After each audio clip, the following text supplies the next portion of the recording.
Radio J. Les rendez-vous de la Viso. Lise Gutmann. Radio J. Et Maya, termination de la section Viso à Vive. Maya, bonjour. Bonjour. Alors aujourd'hui, nous avons une immense invitée que nous avons le plaisir d'accueillir dans le studio de Radio J. Je cite Émilie Frèche. Émilie, bonjour. Bonjour. Maya. Émilie. Merci pour cette introduction qui me flatte. Alors, c'était il y a 10 ans, les attentats de janvier 2015 contre Charlie Hebdo et l'Hypercacher. On s'en souvient tous. Ils lançaient un énième défi à la liberté d'expression et à la lutte contre l'antisémitisme. Alors cette haine, elle s'est de nouveau manifestée, notamment à l'école, le lieu de la liberté de penser par excellence. Je pense notamment à Samuel Paty, ce professeur décapité le 16 octobre 2020 pour avoir justement, comme Charlie Hebdo, montré les caricatures du prophète et dont le procès vient de se terminer. Alors, que révèle l'autopsie de ce drame ? Quels en ont été les rouages et comment en est-on arrivé là ? Au-delà des peines prononcées, que dit le verdict sur la posture de la justice concernant la pénalisation des campagnes de haine ? Pour en discuter, nous recevons Émilie Frèche. Émilie, vous êtes l'auteure de nombreux romans, tout d'abord sur les rapports familiaux, amoureux et sur l'identité, mais vous avez aussi beaucoup écrit sur la justice sociale et sur l'antisémitisme, sous forme d'ouvrages ou de scénarios de films. Votre dernier ouvrage, Le Professeur, est paru en 2024. Il porte sur l'assassinat de Samuel Paty. Et la même année, vous avez participé à l'ouvrage qui s'appelle Le cours de Monsieur Paty, écrit avec Michael Paty, la sœur de Samuel Paty. Et surtout, vous avez suivi toutes les audiences des 7 semaines de ce procès historique, de ce procès de Samuel Paty. Alors avant de vous entendre sur le procès Paty, Émilie Frèche, racontez-nous par quoi tout a commencé et en fait comment vous êtes-vous mise à écrire ? Tout a commencé par le mensonge d'une adolescente de 13 ans et demi qui a fait sienne, elle avait fait l'objet d'une mesure d'exclusion parce qu'elle était très absente, insolente, etc. Et pour justifier cette punition, elle a fait sien le discours d'une de ses camarades dans l'autre classe de 4e qui avait été gênée, embarrassée d'avoir été mise dans une situation de sortir de la classe parce que Samuel Paty, prenant soin de ses élèves dans un souci de protection, leur avait proposé de détourner le regard ou de sortir quelques minutes avec la ESH qui était présente dans la classe pour montrer ces caricatures du prophète. Et donc, en gros, elle s'est positionnée comme une jeune musulmane fière de sa culture et de sa religion et qui refusait qu'on blasphème. Et son père a pris le relais de cela. Il a fait des messages et puis une vidéo. Par ces messages, il a d'abord mis des messages pour désigner Samuel Paty comme un blasphémateur. Il a été contacté par le président du collectif Cheikh Yassine, donc le fondateur du Hamas. Du Hamas, oui. Voilà, donc il était le président de ce collectif en France depuis 2004. Et par le biais de ce collectif, il faisait des campagnes d'intimidation dans les collèges. Donc c'est là où on voit bien que les ennemis des Juifs sont aussi les ennemis de la liberté et de la République. Et en fait, Samuel Paty a été désigné comme un blasphémateur. Nous étions en plein procès des attentats contre Charlie Hebdo. Des fatwas avaient été prises contre les blasphémateurs par Al-Qaïda au Yémen, en Syrie, en Irak. Et donc, évidemment, Anzorov, le terroriste tchétchène de 18 ans, avait été nourri par cette djihadosphère. Et il a trouvé dans cette vidéo une cible idéale. Et c'est comme ça qu'il est venu au collège pour le tuer et le décapiter. Et alors vous, pourquoi vous êtes saisi en fait de ce sujet ? Comment vous en êtes arrivé à vouloir vous impliquer, vous engager en fait avec Michael Paty sur ce drame en fait ? Je pense que ce qui m'a tout de suite touchée, c'est la question de l'injustice qui, je crois, traverse tout mon travail, que ce soit mes romans, mes films, mes pièces de théâtre. Et cette exclusion est aussi le côté kafkaïen, parce qu'en fait, il a dû s'excuser d'une faute qu'il n'avait pas commise. Il a été isolé, même s'il a été soutenu par beaucoup de professeurs, ça il faut le dire, et même par la principale qui a été présente. Il n'a pas été soutenu par l'éducation nationale. Il y a vraiment un problème systémique de pas de vague qui a fait qu'on n'a pas regardé la menace en face. La seule menace qu'on a regardée, c'est celle qui était proférée par l'islamiste Abdelhakim Sifrioui, d'organiser une manifestation devant le collège. Donc en fait, l'éducation nationale a traité ce problème comme si c'était un problème pédagogique, alors que c'était un problème terroriste. Et ça, ils le savaient dès le premier jour, puisqu'ils avaient affaire à un fichier S. Donc c'est tout ça qui m'a intéressée. Et ayant fort des 2 livres que j'ai écrits, et le professeur et le cours de Monsieur Paty, au moment du procès, je me suis dit, il faut absolument que je le couvre. Et donc, j'ai proposé au journal Le Point, de le couvrir. Donc, j'ai été accréditée par Le Point. Et l'idée, c'était vraiment de porter un regard, pas de chroniqueur judiciaire, mais plus d'auteur sur ce procès, en anglant vraiment mes papiers, en essayant de faire des ponts avec ce que je connaissais. Et puis surtout, d'avoir ce point de vue très particulier, d'être auprès de Mickaëlle Paty, puisque à chaque fois qu'elle était présente à l'audience, j'étais assise sur les bancs des parties civiles à côté d'elle. Et c'est vrai que ça donne un éclairage différent. Vous êtes à 5 mètres du box des accusés. Vous entendez des choses qu'on ne peut pas entendre plus loin dans la salle quand on est sur les bancs de la presse. Donc, par exemple par exemple, le premier jour, des proches d'Abdelhakim Sifrioui, des imams qui venaient témoigner pour lui, ont eu, je peux dire ce mot, un peu l'indécence de venir s'asseoir sur les bancs des parties civiles, parce que le premier jour, en réalité, c'est tous les témoins qui vont intervenir dans le procès sont auditionnés pour que le président leur donne leur heure de passage et la date.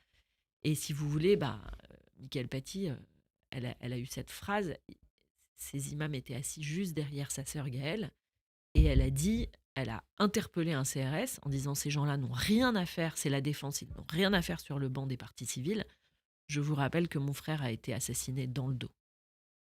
Ah ouais. Et c'était et ce genre de choses qu'on entend, qui sont très marquantes, qui témoignent. Et quelle aussi. a été la réaction du CRS?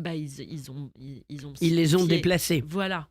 Mais si vous voulez, ça témoigne aussi du traumatisme de ce que c'est et de la dureté psychologique d'un procès qui vous oblige à partager votre espace vital avec ceux qui ont brisé votre vie.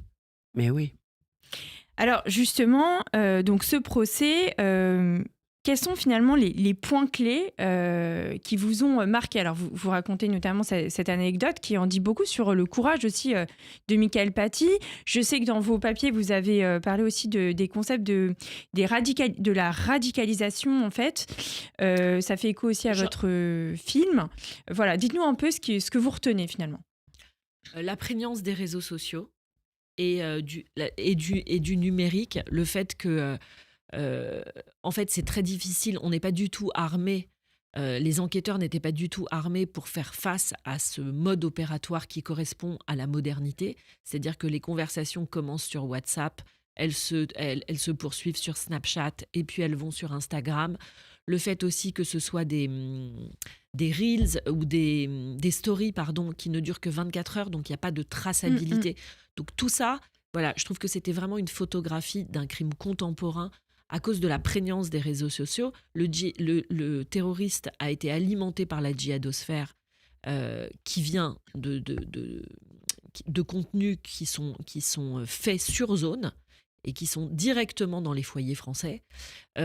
Samuel Paty a été ciblé par des vidéos qui ont viralisé.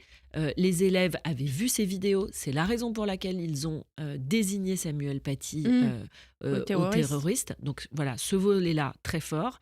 Deuxième point que je retiens de ce procès, qui est vraiment le fait que a été démasqué pour moi dans ce tribunal la stratégie des frères musulmans, qui est ce discours victimaire et cette utilisation du mot islamophobie comme un cheval de Troie pour attaquer nos valeurs sous couvert de lutter contre les discriminations.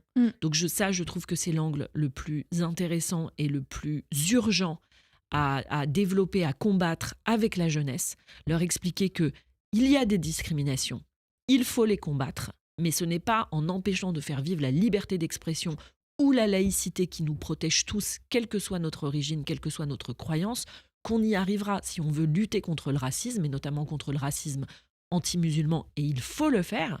Il faut lutter contre la discrimination à l'embauche, à l'emploi, au logement, mais c'est pas en nous empêchant d'être des gens libres.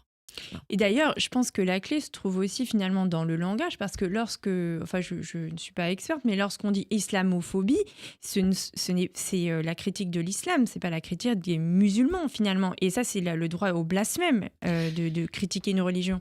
Alors, je ne parlerai pas de droit au blasphème parce qu'on est dans une société laïque et donc le blasphème n'existe pas, il n'a pas de sens. Oui. Et ça, c'est important de le rappeler, bien sûr. C'est important de le rappeler. J'ai perdu le fil, pardon. Oui, ma question, c'était de dire que finalement, cette confusion entre critiquer une religion et critiquer les croyants, elle se loge même dans le mot. Enfin, c'est une question. Est-ce qu'elle ne se loge pas dans le mot ? Vous parlez des mots, c'est très important. Le pouvoir normatif des mots et le fait de les répéter, ça devient une réalité. Moi, j'ai été réparée par le verdict. Et pas par le verdict, par la motivation du président dans ce tribunal. Parce que c'est vrai que depuis le 7 octobre, je trouve qu'on assiste à l'assassinat des mots. Je veux dire, moi, je suis écrivain, je suis très attachée. Enfin, forcément, je travaille sur les mots et donc les mots ont énormément d'importance. Et je me rends compte que tout est utilisé pour dire tout et son contraire. Voilà, tout est n'importe quoi. Dès qu'on n'est pas d'accord, les mots sont galvaudés. Voilà, je suis d'accord. Dès qu'on n'est pas d'accord avec quelqu'un, il est d'extrême ou droite. Tout le monde aujourd'hui est fasciste. Tout le monde est terroriste. Le mot de génocide, ça correspond à quoi le mot de génocide ? La définition pénale, la définition juridique, de revenir aux termes, aux faits, à la matérialité des faits. Et ça... Voilà, le président du tribunal a dit, voilà, la défense, on vous a écouté pendant cette semaine. Et en fait, vous ne pouvez pas sortir de ces 7 semaines d'audience en nous expliquant que vous avez lutté contre l'islamophobie et que vous êtes des lanceurs d'alerte. On n'est pas des lanceurs d'alerte quand vous avez en fait édicté une fatwa numérique contre cet enseignant. Et sans votre vidéo, il n'y aurait pas d'assassinat terroriste de Samuel Paty. Et vous avez votre part de responsabilité dans l'enchaînement causal. Et ça, de l'entendre, c'était très important. Mais ça n'a pas empêché l'avocat de la défense de sortir de ce verdict et à la presse de dire que la première victime de ce verdict, c'était la liberté d'expression. Que en fait, maintenant, on ne pouvait plus rien dire. Et que mais ça, on est dans la perversité quand on entend ça. Exactement. Et c'est notre combat aujourd'hui. Mais oui. Parce que tout passe par les mots. Surtout qu'il y a eu un autre professeur assassiné à la suite de cela, enfin entre-temps. Oui, il me semble que c'était le 13 octobre 2023. Exactement, 3 ans pile après la mort de Samuel Paty. Et son procès va être très intéressant parce qu'en général, on ne les a pas vivants, les terroristes. Donc lui, 1 an après, en garde à vue, il a dit qu'il avait clairement ciblé ce professeur d'histoire parce qu'il enseignait les valeurs de liberté, des Lumières, et que c'était cela qu'il combattait. Voilà. Et nous, on a un ennemi qui est pour moi l'obscurantisme. Et ce fondamentalisme, il a plusieurs volets. Porter atteinte à la liberté d'expression, porter atteinte à la laïcité, porter atteinte... et puis l'antisémitisme aussi est un des volets de cet obscurantisme. Je pense à ce que vous dites sur finalement les mots, parce qu'on a tendance à dire il y a celui qui a fait, puis on peut dire des choses sans forcément porter atteinte. Et ce que vous racontez finalement, c'est qu'une campagne de haine, même si on n'a pas pris le couteau, et là, on est aussi coupable. En fait, j'y pense parce que je fais le lien avec Ilan Halimi, qui était un autre en fait de votre engagement très fort. Vous avez fait 2 productions là-dessus, et moi personnellement, Ilan Halimi, c'est un des crimes antisémite qui m'a le plus frappé. Je pense que je suis à peu près aussi le même âge, enfin la même génération que lui. Et c'était vraiment de montrer que les mots tuent. C'est-à-dire quand on dit les juifs sont riches, et moi le nombre d'amis qui m'ont dit mais c'est bon, on rigole. En fait, on rigole pas du tout. Parce qu'à force de dire les juifs sont riches, et c'est un peu le même mécanisme. C'est-à-dire on dit des choses et puis après il y a des gens qui meurent. Et c'est exactement ça. Mais la version moderne, c'est on fait un Reels Et après, il y a des gens qui meurent derrière. Oui, oui, exactement. Alors, on a eu affaire aussi à des accusés. Je pense notamment à un accusé, Luc Maringar, qui venait de La Réunion et qui, lui, était élève infirmier. Et le soir, il avait un pseudo et quand il rentrait chez lui, et il échangeait du contenu djihadiste très, très violent. Et en fait, il y a un processus de déréalisation qui a été le cas aussi chez les élèves de 14 ans qui ont désigné Samuel Paty. Ils ont dit à la barre, oui, on savait que le terroriste allait l'humilier et le punir un peu pour avoir blasphémé et qu'il allait être filmé. Mais pour nous, c'était pas si grave parce que de toute façon, on se filmait en faisant nos bagarres et après, on se les mettait sur Snap. Et là, on se dit qu'il y a un réel problème. Comme si les réseaux sociaux n'étaient pas la réalité, en fait. C'était une réalité parallèle. Mais ça, c'est le même mécanisme, en fait, dans le cyberharcèlement. Toutes les victimes de cyberharcèlement disent « Mais Internet, c'est la vraie vie, en fait. » Voilà. Et là, on le voit aussi. Oui, tout à fait. On en conclut quoi, Émilie Frêche ? Moi, je suis sortie enrichie et je suis ressortie plus forte de ce procès, notamment par les motivations du verdict. Je trouve que dans cette affaire, l'éducation nationale a failli totalement. Les renseignements territoriaux ont failli. La société a failli. Mais je trouve que la justice a été là, dans ce verdict, de manière très forte, très claire. Elle a dit, on ne touche pas à l'école de la République, on ne touche pas à la laïcité, et les peines sont fortes.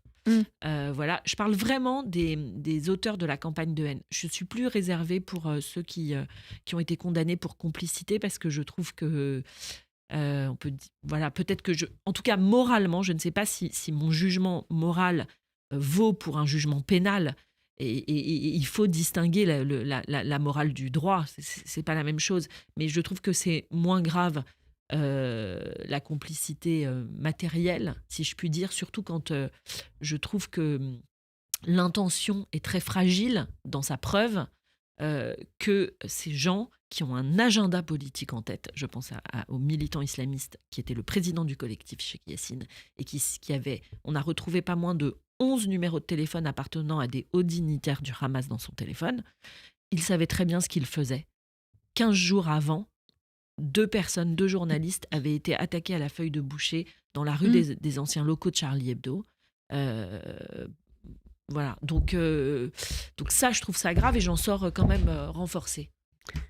C'est une jolie conclusion d'en sortir renforcée. Émilie Frêche, restez avec nous. Moi, j'ai quelques questions pour Maya Terminacian, donc de la section Viso à Vive. Arrive une grande campagne de charity pour la Viso les 2, 3 et 4 février. Maya, 72 heures pour les mettre à l'abri. Pour mettre qui à l'abri ? Oui, alors, un peu de contexte. La Viso, en Israël, en fait, les services de la petite enfance reposent beaucoup sur les associations, puisque l'école obligatoire commence à 5 ans. Oui. Et la Viso est un des premiers partenaires de l'État d'Israël, car les crèches de la Viso, c'est vraiment... ça fait partie... Enfin, tout le monde connaît les crèches de la Viso, oui. Et c'est un enfant sur 3 qui va, dans sa vie, aller dans une crèche de la Viso. Donc, il faut vraiment savoir que en soutenant la Viso, vous soutenez quand même tout un pan en fait, de la petite enfance. En tant que mère de famille, j'imagine même pas le drame que c'est de commencer l'école obligatoire à 5 ans. Si on n'a pas de mode de garde, les 5 premières années peuvent être un peu douloureuses. Donc voilà, moi, c'est aussi un peu pour ça que ça me parle. Et donc du coup les crèches de la Viso, voilà, quelque chose d'important, notamment en ce moment où en fait il y a tout un pan en fait du budget de l'aide sociale qui est, et on le comprend facilement, consacré à des besoins de défense.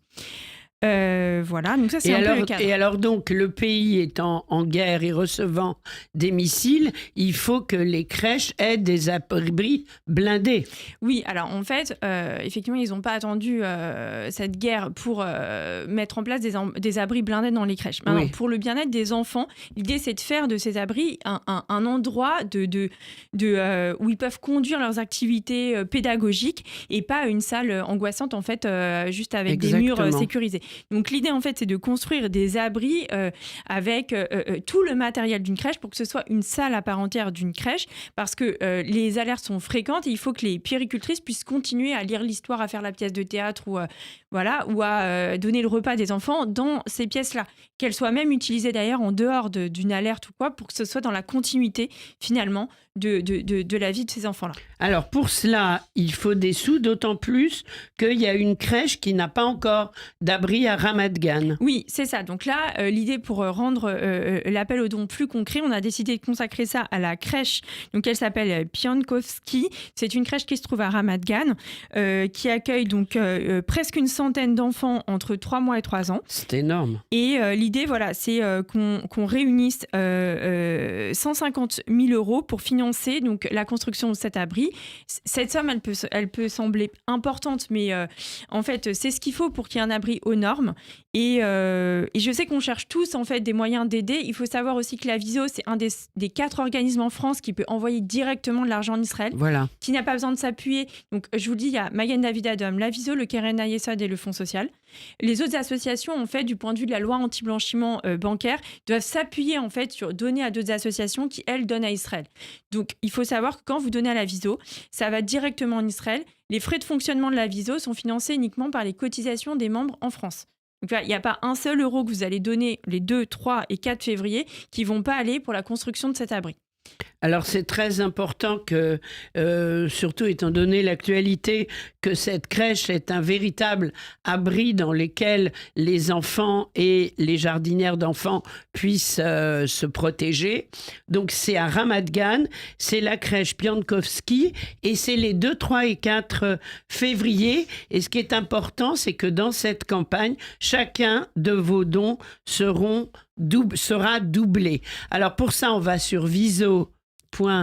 Viso.org et vous aurez toutes les informations. On les fera aussi circuler sur les réseaux sociaux puisque on a vu que les réseaux sociaux pouvaient mener au pire mais aussi au meilleur. Voilà. On l'a vu, voilà. Donc on compte sur vous. C'est vraiment une campagne importante. Merci beaucoup. Maya Termination et merci Émilie Fraiche d'avoir été avec nous quand vous le souhaitez sur Radio J. Au revoir, merci.